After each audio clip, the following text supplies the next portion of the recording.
Hello दोस्तों, नमस्कार। मैं राम बाबू और आपका अपने YouTube channel SB computer sir में स्वागत है। जैसा कि हम पिछले वीडियो में जो पिछला पार्ट 1 था, पार्ट 1 पढ़ चुके हैं और आज हम ट्रिपल सी का पार्ट 2 पढ़ेंगे, जिसका पहला क्वेश्चन है, लिब्रे ऑफिस में वर्ड प्रोसेसिंग क्या है? A draw, B Impress, C Calc, D Writer. तो इसका जो करेक्ट आंसर होगा वो डी होगा, राइटर। लिब्रे ऑफिस में वर्ड प्रोसेसिंग क्या है ये पूछ रहा है, तो लिब्रे ऑफिस में वर्ड प्रोसेसिंग राइटर के नाम से जाना जाता है। जैसे एक होता है लिब्रे ऑफिस और एक होता है हमारा एमएस ऑफिस। एमएस ऑफिस में कुल 3 पार्ट होते हैं, एक होता है एमएस वर्ड, एक होता है एमएस पावर पॉइंट और एक होता है एमएस एक्सेल। ऐसे ही लिब्रे ऑफिस में भी 3 पार्ट होते हैं। लिब्रे ऑफिस में 3 पार्ट, जो पहला पार्ट होता है उसे हम बोलते हैं लिब्रे ऑफिस राइटर, दूसरा हमारा लिब्रे ऑफिस कैल्क होता है और तीसरा हमारा लिब्रे ऑफिस इम्प्रेस होता है। तो ऐसे ही लिब्रे ऑफिस में जो वर्ड प्रोसेसिंग होता है उसे हम राइटर के नाम से जानते हैं। चलिए नेक्स्ट क्वेश्चन पे चलते हैं। अगला क्वेश्चन है, लिब्रे ऑफिस में स्प्रेडशीट क्या है? A Calc, B Impress, C Draw, D Writer. तो इसका जो करेक्ट आंसर होगा वो ए होगा, कैल्क। लिब्रे ऑफिस में जो स्प्रेडशीट होता है उसे हम कैल्क के नाम से जानते हैं। चलो नेक्स्ट क्वेश्चन पे चलते हैं। अगला क्वेश्चन है, लिब्रे ऑफिस में पावर पॉइंट को किस नाम से जाना जाता है? ए इम्प्रेस, बी कैल्क, सी राइटर, डी नन। तो इसका जो करेक्ट आंसर होगा वो हमारा ए होगा, इम्प्रेस। जो लिब्रे ऑफिस होता है, लिब्रे ऑफिस में जो पावर पॉइंट होता है, पावर पॉइंट को हम इम्प्रेस के नाम से जानते हैं। चलिए नेक्स्ट क्वेश्चन पे चलते हैं। अगला क्वेश्चन है, लिब्रे ऑफिस सॉफ्टवेयर चला सकते हैं? ए मैक ओएस एक्स पर, बी लिनक्स पर, सी विंडोज़ पर, डी लिनक्स कॉमा विंडोज़ तथा मैक सिस्टम पर। तो इसका जो करेक्ट आंसर होगा वो डी होगा, लिनक्स, विंडोज़ तथा मैक सिस्टम सभी पर चला सकते हैं। जो लिब्रे ऑफिस सॉफ्टवेयर होता है वो लिनक्स और विंडोज़ और मैक सिस्टम इन तीनों पर हम चला सकते हैं। चलिए नेक्स्ट क्वेश्चन पे चलते हैं। अगला क्वेश्चन है, Libre Office writer status bar में निम्न में से कौन सा प्रदर्शित नहीं होता है? ए कुल वर्ड, बी वर्तमान पृष्ठ संख्या, सी शब्दों की कुल संख्या, डी कंप्यूटर का नाम। तो इसका जो करेक्ट आंसर होता है वो डी होगा, कंप्यूटर का नाम। जो लिब्रे ऑफिस राइटर होता है स्टेटस बार में कुल वर्ड दिखते हैं, वर्तमान पृष्ठ संख्या उसमें दिखती है, शब्दों की कुल संख्या भी उसमें दिखती है, लेकिन उसमें कंप्यूटर का नाम नहीं दिखता है। लिब्रे ऑफिस राइटर में जो स्टेटस बार होता है, जैसे हम अब लिब्रे ऑफिस राइटर एप्लीकेशन को ओपन करके रखते हैं तो सबसे नीचे वाला जो पार्ट दिखता है स्क्रीन के सबसे नीचे, उसे हम स्टेटस बार कहते हैं। उस स्टेटस बार में हमारे उस लिब्रे ऑफिस राइटर में जो जो किए जा रहे हैं एप्लीकेशन पे, जैसे हम कोई भी डॉक्यूमेंट वगैरह बना रहे हैं तो उसमें जो कुल वर्ण होते हैं जितने भी, और या फिर कुल पृष्ठ जितने होते हैं, वो पृष्ठ और शब्दों की कुल संख्या वहाँ पे स्टेटस बार में हमें देखने को मिलता है। चलिए नेक्स्ट क्वेश्चन पे चलते हैं।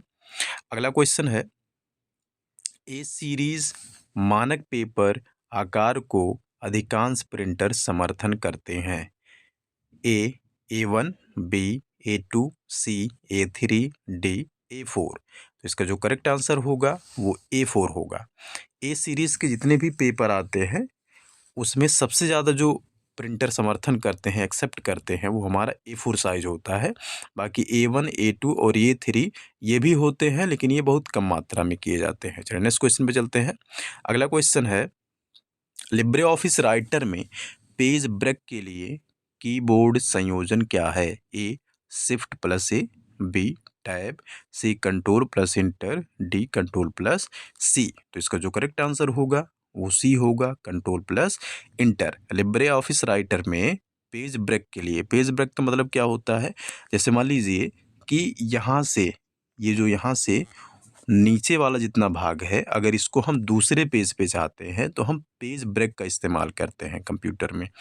तो पेज ब्रेक के लिए हमारा शॉर्टकट की जो होता है कंट्रोल प्लस इंटर होता है। मतलब ये हुआ जब हम कंट्रोल प्लस इंटर करेंगे तो इस लाइन के जो ऊपर वाला भाग है ये अलग पेज पे चला जाएगा और इस लाइन के जस्ट नीचे वाला जो भाग है ये अलग पेज पे चला आता है। चलिए नेक्स्ट क्वेश्चन पे चलते हैं। अगला क्वेश्चन है लिब्रे ऑफिस राइटर में टेम्पलेट के लिए फाइल एक्सटेंशन है a.odt, b.ott, c.odp, d.doc। तो इसका जो करेक्ट आंसर होगा वो ए होगा .odt। चलिए नेक्स्ट क्वेश्चन पे चलते हैं। अगला क्वेश्चन है लिब्रे ऑफिस राइटर में मिनिमम जूम कितना प्रतिशत होता है? ए 20%, बी 10%, सी 12%, डी नन। तो इसका जो करेक्ट आंसर होगा वो ए होगा 20%। जो लिब्रे ऑफिस राइटर होता है उसमें मिनिमम जूम 20% और मैक्सिमम जूम जो होता है वो 400% होता है। चलिए अगले क्वेश्चन पे चलते हैं। अगला क्वेश्चन है इक्वल प्रोडक्ट 7,8 का क्या मान होगा? ए 1, बी 15, सी 56, डी नन। तो इसका जो करेक्ट आंसर होगा वो सी होगा 56। प्रोडक्ट जब भी हम इक्वल प्रोडक्ट फार्मूला लगाते हैं उसमें कोई भी नंबर ब्रैकेट में 7 यहाँ पे जैसे दिया हुआ 7,8 दिया हुआ है तो इसका जब हम आंसर फाइंड करेंगे तो आंसर जो इसका आता है 56 आएगा। प्रोडक्ट का मतलब मल्टीप्लिकेशन करवाया जाता है तो 7 और 8 का जब मल्टीप्लाई करवाएंगे तो 7 8 जा होता है 56। तो इसका जो करेक्ट आंसर होगा वो 56 होगा। चलिए नेक्स्ट क्वेश्चन पे चलते हैं। अगला क्वेश्चन है ईमेल के लिए ज़रूरी चीज़ें क्या हैं? ए लिफाफा और टिकट, बी कंप्यूटर और इंटरनेट कनेक्शन, सी दोनों, डी कोई नहीं। तो इसका जो करेक्ट आंसर होगा वो बी होगा कंप्यूटर और इंटरनेट कनेक्शन। हमें ईमेल के लिए लिफाफा और टिकट की कोई ज़रूरत नहीं होती है। अगर हमें ईमेल चलाना है तो हमें कंप्यूटर और इंटरनेट कनेक्शन की ज़रूरत पड़ती है। चलिए अगले क्वेश्चन पे चलते हैं। अगला क्वेश्चन है इनमें से कौन इंटरनेट का सबसे वायरल सेक्शन है? A chat messenger, B social networking site, C tutorial site, D chat rooms. तो इसका जो करेक्ट आंसर होगा वो बी होगा सोशल नेटवर्किंग साइट। सबसे ज़्यादा जो वायरल सेक्शन है ये हमारा सोशल नेटवर्किंग साइट होता है। चलिए अगले क्वेश्चन पे चलते हैं।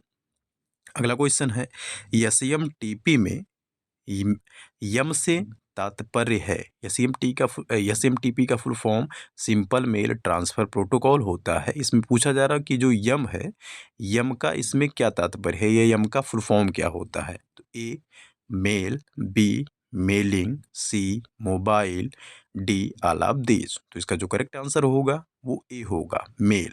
यम का मतलब होता है मेल। चलिए अगले क्वेश्चन पे चलते हैं। अगला क्वेश्चन है क्लाउड कंप्यूटिंग किसी संस्था के लिए प्राइवेट हो सकता है? ए ट्रू, बी फॉल्स। तो इसका जो करेक्ट आंसर होगा वो ए होगा। जो क्लाउड कंप्यूटिंग होता है ये किसी भी संस्था के लिए प्राइवेट हो सकता है। अब यहीं से हमें ट्रू फॉल्स के भी क्वेश्चन मिलेंगे। 10 क्वेश्चन हमें ट्रू फॉल्स के करने होंगे क्योंकि हमारे CCC के पेपर में ट्रू फॉल्स भी दिए जाते हैं। तो इसमें हम ट्रू फॉल्स भी आपको पढ़ाते रहेंगे। फिर अगले क्वेश्चन में चलते हैं। अगला क्वेश्चन है भीम ऐप महात्मा गांधी जी के नाम पर रखा गया है? ए ट्रू, बी फॉल्स। तो इसका जो करेक्ट आंसर होगा वो बी होगा फॉल्स। इसमें पूछा जा रहा है कि भीम ऐप जो है ये महात्मा गांधी जी के नाम पर रखा गया है। तो ये जो भीम ऐप है ये महात्मा गांधी जी के नाम पर नहीं डॉक्टर भीमराव अम्बेडकर जी के नाम पे रखा गया है। जो भीम का फुल फॉर्म होता है भारत इंटरफेस फॉर मनी होता है। चलिए अगले क्वेश्चन पे चलते हैं। अगला क्वेश्चन है नेफ्ट और RTGS एक समान है? नेफ्ट का जो फुल फॉर्म होता है नेशनल इलेक्ट्रॉनिक फंड ट्रांसफ़र और RTGS का full form real time gross settlement होता है। ये पूछा जा रहा है कि ये दोनों एक समान हैं। तो इसका ऑप्शन है ए ट्रू, बी फॉल्स। तो इसका जो करेक्ट आंसर है वो बी होगा फॉल्स। जो नेफ्ट और RTGS है ये दोनों एक समान नहीं होते हैं। चलिए अगले क्वेश्चन पे चलते हैं। अगला क्वेश्चन है प्रधानमंत्री सुरक्षा बीमा योजना एक दुर्घटना और विकलांगता बीमा योजना है? ए ट्रू, बी फॉल्स। तो इसका जो करेक्ट आंसर होगा वो ए होगा ट्रू। तो हमारा अगला क्वेश्चन है गोल्ड लोन सोना रखने के बदले ऋण लेने की प्रक्रिया है? ए ट्रू, बी फॉल्स। तो इसका जो करेक्ट आंसर होगा वो ए होगा, ट्रू। जो गोल्ड लोन होता है वो हमें सोना रखने के बदले में ऋण देने की प्रक्रिया है। हमें तब ऋण मिलेगा जब हम गोल्ड या सोना कहाँ पे बैंक वगैरह में रखेंगे, तब हमें बैंक से हमें ऋण ले मिलेगा। चलिए अगले क्वेश्चन पे चलते हैं। अगला क्वेश्चन है, इंटरनेट पर हर कंप्यूटर की पहचान एक विशिष्ट आईपी एड्रेस से होती है। ए ट्रू, बी फॉल्स। तो इसका जो करेक्ट आंसर होगा वो ए होगा, ट्रू। चलिए अगले क्वेश्चन पे चलते हैं। अगला क्वेश्चन है, फायरवॉल एक रक्षात्मक तकनीक है जिसके द्वारा हैकर्स को सिस्टम से बाहर रखा जाता है। ए ट्रू, बी फॉल्स। तो इसका जो करेक्ट आंसर होगा वो हमारा ट्रू होगा, ए। चलिए अगले क्वेश्चन पे चलते हैं। अगला क्वेश्चन है, एफटीपी जिसका फुल फॉर्म होता है फाइल ट्रांसफर प्रोटोकॉल, कह रहा है कि फाइल को ट्रांसफर करने के लिए यूजर को मदद करता है। Option A true, B false. तो इसका जो करेक्ट आंसर होगा वो हमारा ट्रू होगा। जो एफटीपी होता है फाइल ट्रांसफर प्रोटोकॉल, ये फाइल को ट्रांसफर करने के लिए यूजर का मदद करता है। चलिए अगले क्वेश्चन पे चलते हैं। अगला क्वेश्चन है, एंड्रॉयड एक ओपन सोर्स सॉफ्टवेयर की श्रेणी में आता है। ए ट्रू, बी फॉल्स। तो इसका जो करेक्ट आंसर होगा वो ए होगा, ट्रू। जो एंड्रॉयड होता है ये ओपन सोर्स सॉफ्टवेयर की श्रेणी में आता है। चलिए अगले क्वेश्चन पे चलते हैं। अगला क्वेश्चन है, खोया हुआ मोबाइल उमंग ऐप से खोजा जा सकता है। ए ट्रू, बी फॉल्स। तो इसका जो करेक्ट आंसर होगा वो बी होगा, फॉल्स। खोया हुआ मोबाइल को हम उमंग ऐप से नहीं खोज सकते हैं। चलिए अगले क्वेश्चन पे चलते हैं। अगला क्वेश्चन है, पेज के सबसे नीचे फूटर होता है। ए ट्रू, बी फॉल्स। तो इसका जो करेक्ट आंसर होगा वो ए होगा, ट्रू। पेज के सबसे नीचे जो होता है उसे फूटर कहते हैं और पेज के जो सबसे ऊपर होता है उसे हम हेडर कहते हैं। चलिए नेक्स्ट क्वेश्चन पे चलते हैं।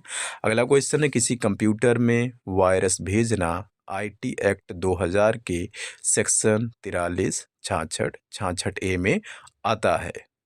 ए ट्रू, बी फॉल्स। तो इसका जो करेक्ट आंसर होगा वो ए होगा, ट्रू।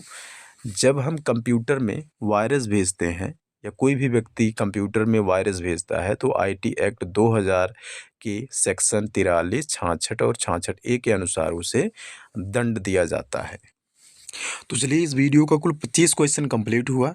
यदि वीडियो समझ में आया तो वीडियो को लाइक करें, चैनल को सब्सक्राइब करें और वीडियो को शेयर भी करें। धन्यवाद।